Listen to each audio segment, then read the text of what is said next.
আসসালামু আলাইকুম, welcome back to ক্রোশেটোপিয়া। আজকে আমি প্রথমে সুতা আনবক্সিং দেখাচ্ছি বিকজ আমি একটা অন্যরকম কাজ করব। নর্মালি আমি এই ধরনের কাজ করি না, সেটা একটা বেবি ব্ল্যাঙ্কেট আমি রেডি করব। নর্মালি এই ধরনের কাজ না করার কারণ আমি এই ধরনের অর্ডার খুব একটা পাই না, যেহেতু আমার একটা বিজনেস আছে আর আমার সব কাজই বিজনেস রিলেটেডই থাকে। তো এই ব্ল্যাঙ্কেটটা কাস্টমাইজড একটা কাজ থাকবে। আমার ক্লায়েন্ট আমাকে কালারটা বলে দিয়েছে, মিষ্টি কালার আর সাদা কালার হবে। এখানে যেটুকু আমি কিনেছি তার থেকে বেশি সুতা আমার লাগবে, সাদা সুতা। কিন্তু মিষ্টি কালারটা আমার কাছে একেবারেই ছিল না, তাই মিষ্টি কালার পুরোটাই নিয়েছি, প্রায় 250 গ্রামের মতো। আর সাদা সুতা যেটুকু লাগবে সেটুকু মানে অর্ধেক পরিমাণ আমার বাসাতে ছিল, সো সেই কারণে একটু কমিয়ে নেওয়া হয়েছে, এই আর কি। তো চলুন আমরা কাজ শুরু করে দিই। আমার কিছুটা আমি কাজ করে রেখেছি। এই যে এরকম পপকর্ন ফ্লাওয়ার দিয়ে, পপকর্ন স্টিচ দিয়ে যে ফ্লাওয়ারটা করা হয়, সেই ফ্লাওয়ারটা দিয়ে গ্র্যান্ড স্কোয়ার করতে হবে। এবং আপু বলেছিলেন, যে আপু অর্ডার করেছেন, উনি বলেছেন যে একটা ফ্লাওয়ার হবে মিষ্টি কালার, একটা ফ্লাওয়ার হবে হোয়াইট কালার, বেসটা হবে হোয়াইট কালার, এবং তারপরে আমরা মিষ্টি কালার দিয়ে জোড়া দিব। সো আমি সেভাবে একটু সোয়াচ করে নিয়েছি, 4-5টা বানিয়ে নিয়েছি। তো আমি এই পুরো গ্র্যান্ড স্কোয়ারটার একটা টিউটোরিয়াল আপনাদের সাথে শেয়ার করব, এবং তারপরে পুরো ব্ল্যাঙ্কেটটা আমি কিভাবে ফিনিশ করছি সেটাও আপনাদের সাথে শেয়ার করব। তো চলুন কাজে চলে যাওয়া যাক।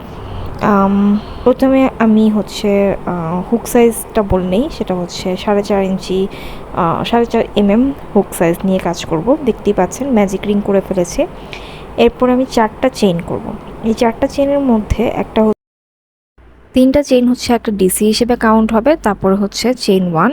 এভাবে আমরা 8বার করব, অর্থাৎ ডিসি চেইন 1 ডিসি চেইন 1। এখানে এই কি বলে ম্যাজিক রিংয়ের ভেতরে আমরা 8বার করব, 8টা পাপড়ি হবে।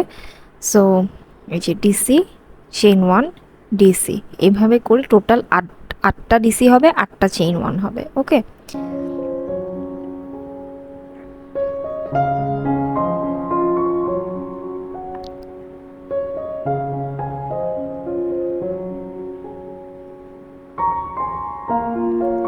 এবং লাস্টে আমরা একটা চেইন করব, করে প্রথম যে 3 নাম্বার চেইনটা আছে সেই চেইনে আমরাটাকে স্লিপ স্টিচ দিয়ে জয়েন করে একটা চেইন করে সুতাটাকে কেটে নিব। That's it. আমাদের ভেতরের যে হলুদ অংশটা সেইটা করা শেষ। এবার যদি আমি যেহেতু যে কোনো একটা কালার ম্যাচ করতে পারি, সাদা অথবা মিষ্টি কালার, তো আমি মিষ্টি কালারটাই ম্যাচ করব। প্রথমে একটা স্লিপ নট করে নিতে হবে আমাদের হুকের মধ্যে, অ্যান্ড দেন আমি সেটাকে সরি, সুতাটা খুলে আসছে, মাঝে মাঝে টুইস্টটা খুলে যায় সুতার। তো যাই হোক, স্লিপ নট দিয়ে আমি যে কোনো একটা চেইন 1 গ্যাপে আমি জয়েন করব। ওকে, সো প্রথমে আমি 3টা চেইন দিয়ে কাজ শুরু করব, তারপর সেম চেইন 1 গ্যাপেই আমি 4টা ডিসি করব। টোটাল 5টা ডিসি হবে। 1 2 3 4। ওকে, 4টা ডিসি আর প্রথমের 3টা চেইন, একটা ডিসি, টোটাল 5টা ডিসি হবে। এরপরে এভাবে সুতাটাকে টেনে নিয়ে হুকটা বের করে প্রথমে যেই 3টা চেইন ছিল টপ চেনে আমি হুকটাকে ঢুকিয়েছি, তারপরে এভাবে এই পাশ থেকে চেনটাকে টেনে নিব। এতে একটা পপকর্ন স্টিচ হয়ে যাবে, এবং তারপরে আমি 3টা চেইন করেছি। সেমভাবে প্রত্যেকটা চেইন 1 গ্যাপে এখন আমি 5টা করে ডিসি করব। 2 3 4 5। এরপরে সুতাটাকে মানে লুপটাকে টেনে উপরের দিকে নিয়ে আসব। প্রথম ডিসিতে হুকটা ঢুকিয়ে এই যে লুপটা বের করেছিলাম সেটাকে হুকের মাথায় নিয়ে এভাবে টেনে আমি একসাথে জয়েন করে 3টা চেইন করব। এটাকে একটা পপকর্ন স্টিচ বলা হয়। তো এটাই এখানে আমার 3D ফ্লাওয়ারের পাপড়ি হিসেবে কাজ করবে। তো টোটাল 8টা পাপড়ি করা শেষ, আমি জয়েন করে নিয়েছি এবার সাদা সুতা। এবং এখন যে কোনো একটা 3 চেইন গ্যাপে আমরা প্রথমে 2টা চেইন করব, তারপরে একটা ডিসি করব কিন্তু কমপ্লিট করব না, আরেকটা ডিসি করব কমপ্লিট করব না, তারপর 3টা লুপকে একসাথে টেনে নিব। এটা হচ্ছে একটা ক্লাস্টার স্টিচ। তারপরে 2টা চেইন হবে এবং সেম স্টিচে সেম 3টা চেইন গ্যাপে আমরা 3 ডিসি ক্লাস্টার করে নিব। ওকে, আশা করি বুঝতে পেরেছেন জিনিসটা। এরপরে আমরা একটা চেইন করব, করে পরবর্তী 3টা চেইনের গ্যাপে আবারও 3 DC cluster, 2 chain, 3 DC cluster হবে। ওকে, এরপরে আমাদের কর্নার আসবে এবং এই কর্নারে আগে 3 ডিসি ক্লাস্টারটা শেষ করে নিই। ওকে, এরপরে আমাদের কর্নার আসবে, কর্নারে আমরা 3টা চেইন করব, করে নেক্সট 3 চেইন স্পেসে আবারও 3 DC cluster, 2 chain, 3 DC cluster, chain 1 1 2 3 and then chain 1, next 3 chain গ্যাপে যেয়ে আবারও সেমভাবে আমরা ক্লাস্টার স্টিচের কাজটা করে নিব। 3 DC cluster, 2 chain, 3 DC cluster এবং এইভাবে কর্নারটাও চলে আসবে। 4টা কর্নার হবে যেহেতু হচ্ছে আমাদের গ্র্যানি স্কোয়ার। সো 1 2 3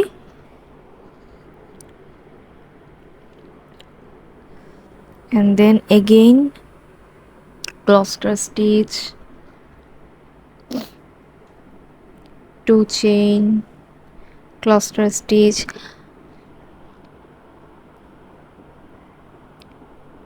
chain 1,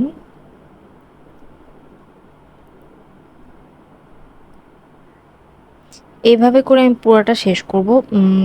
এই পাশে মানে জাস্ট এখন যেটা করেছি সেটা রিপিট হবে। এই যে ইটস ডান। প্রথম ক্লাস্টার স্টিচে আমরা হচ্ছে একটা স্লিপ স্টিচ দিয়ে জয়েন করে নিয়েছি।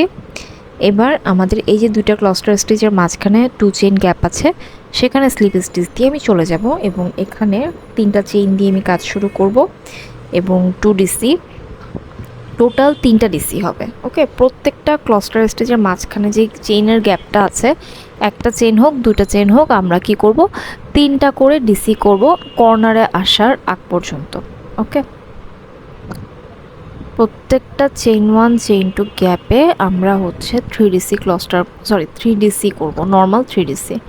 এই যে কর্নারে চলে আসলাম, আমার সুতাটা প্রায় শেষ পর্যায়ে, ও এখন প্যাচ খাচ্ছে। ওকে, কর্নারে এসে কি করব 3 ডিসি করব and then 2 চেইন করব and then আবারও 3 ডিসি করব। ওকে, এটা একটা সুন্দর কর্নার ক্রিয়েট করবে। এইভাবে করে আমি পুরা রোটা কমপ্লিট করব। প্রত্যেকটা ক্লাস্টারের পরে যে চেইন স্পেসটা থাকবে সেই চেইন স্পেসের ভেতরে 3 ডিসি, আর কর্নারে হচ্ছে 3 ডিসি, 2 চেইন, 3 ডিসি। এছাড়া আর কোথাও কোনো চেইন হবে না, কর্নার ছাড়া আর কোথাও কোনো চেইন হবে না। সো এইটা কমপ্লিট করে তারপর ব্যাক করছি।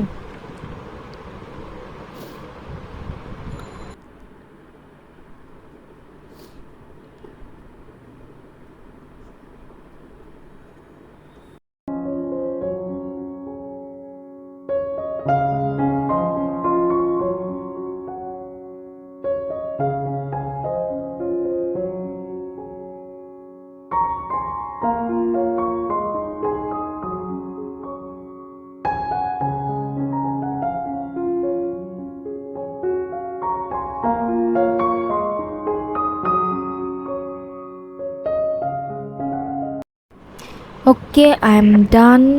এই যে খুব সুন্দর একটা গ্র্যানি স্কোয়ার আমাদের অলরেডি হয়ে গেছে। আমার সাদা কাজ শেষ, এখন হচ্ছে আমি এটাকে আটকে দিব। আটকে নিয়ে আমি হচ্ছে ওই যে আমাদের মিষ্টি কালারের যে বর্ডারটা, সেই বর্ডারটা ক্রিয়েট করব। এখন অলরেডি কিন্তু খুব সুন্দর একটা ইফেক্ট সে দিচ্ছে। তো যাই হোক, মিষ্টি কালারের সুতাটা নিয়ে আমি প্রথমে একটা স্লিপ নট দিয়ে জয়েন করে নিব। জয়েনটা করব হচ্ছে যে কোনো কর্নার থেকে। ওকে, যে কোনো কর্নারে আমরা একটা স্লিপ স্টিচ দিয়ে জয়েন করে একটা সিঙ্গেল ক্রোশেট করব। হ্যাঁ, কর্নারের ভেতরেই। ওকে, এরপর প্রত্যেকটা স্টিচের প্রত্যেকটা ডাবল ক্রোশেটের মাথায় মাথায় আমরা একটা করে সিঙ্গেল ক্রোশেট করে যাব আনটিল আমরা হচ্ছে কর্নারে পৌঁছাই। তার আগ পর্যন্ত আমরা প্রত্যেকটা ডিসির মাথায় একটা করে সিঙ্গেল ক্রোশেট করব। ওকে, কর্নারে চলে আসছি এবং কর্নারে এসে আমরা কি করব, প্রথমে একটা সিঙ্গেল ক্রোশেট করব, এরপরে দুইটা চেইন করব, 2 চেইন, অ্যান্ড দেন আরেকটা সিঙ্গেল ক্রোশেট করব। একটা ছোট্ট কর্নার এখানে আমরা ক্রিয়েট করব, অ্যান্ড তারপরে হচ্ছে সবগুলাতে একটা একটা করে সিঙ্গেল ক্রোশেট করে যাব। কর্নারে এসে single crochet, 2 chain, single crochet, এভাবে করে লাস্টে এসে আমরা স্লিপ স্টিচ দিয়ে জয়েন করে দিব এবং আমাদের মোটিভ কিন্তু কমপ্লিট। এইভাবে করে আমাদের সবগুলা মোটিভ করে ফেলতে হবে, সাদা এবং কে যেন বলে মিষ্টি কালার, যে যতটুকু আমরা হাইট চাই, লেন্থ চাই যতটুকু, সেই অনুযায়ী আমি করে নিব। তো আমার খুব সম্ভবত পাশে হচ্ছে 80টা করে, সরি পাশে হচ্ছে 8টা করে লাগবে, আর হচ্ছে লম্বার দিকে হচ্ছে 7টা করে লাগবে, এরকম আর কি। আর জয়েনিংটা আমি এখানে দেখাবো না, জয়েনিংয়ের জন্য আমার আলাদা একটা টিউটোরিয়াল আছে, ডেসক্রিপশন বক্সে আমি ওটার লিঙ্কটা দিয়ে দিব, আপনারা সেটা দেখে ইজিলি জয়েন করে নিতে পারবেন। So yeah, let's go. চলে আসছি আমি আমার ক্যাকুর সাথে সেলাই করতে। আজকে হচ্ছে ডে নাম্বার 3 অ্যাকচুয়ালি। প্রচুর অনেকগুলা আমার স্কোয়ার করতে হবে, গ্র্যানি স্কোয়ার করতে হবে, অ্যান্ড দেন আমার সবগুলাকে জোড়া দিতে হবে। So wish me luck, I am working and working.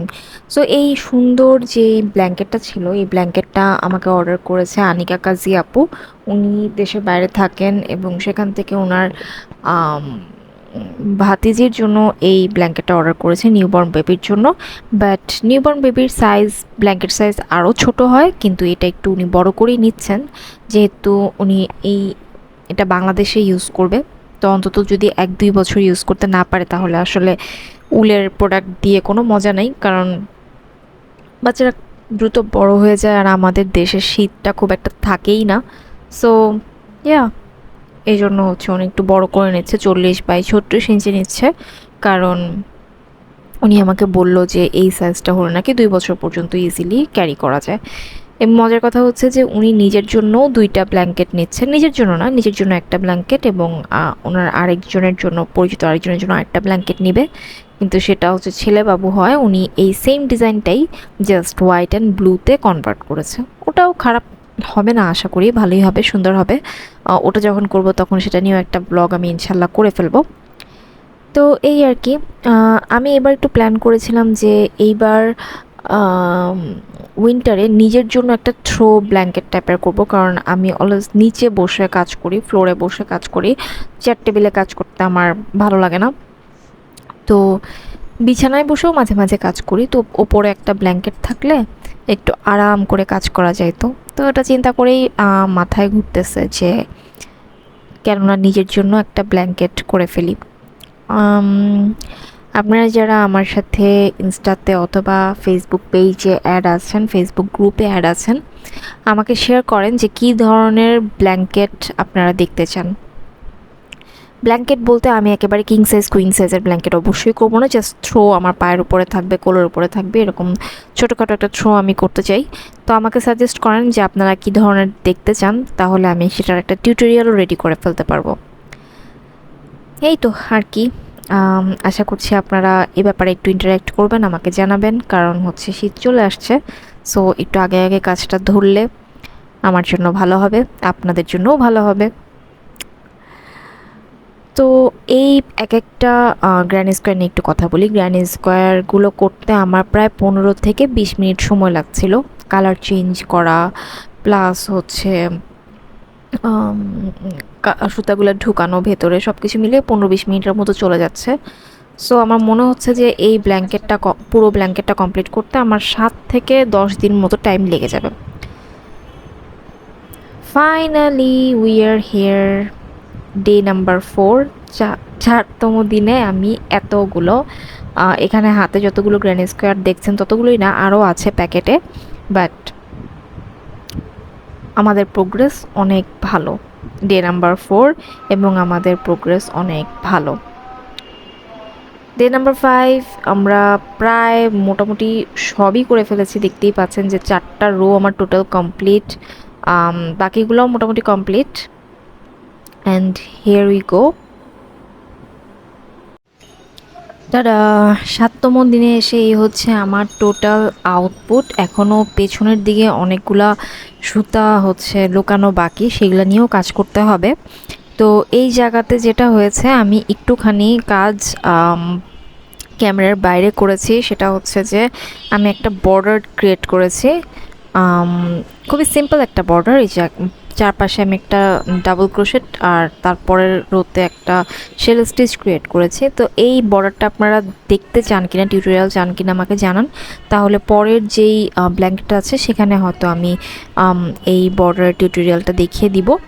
তো এই হচ্ছে আমাদের আজকের ভিডিও। আশা করছি আপনাদের কাছে ভালো লাগবে। ভালো লাগলো কিনা সেটা কমেন্ট সেকশনে জানাবেন, সাবস্ক্রাইব করবেন এবং একটু শেয়ার করে দিবেন আশা করছি। তো এই তো, সবাই ভালো থাকবেন। নেক্সট ভিডিওতে আরেকবার দেখা হবে ইনশাল্লাহ।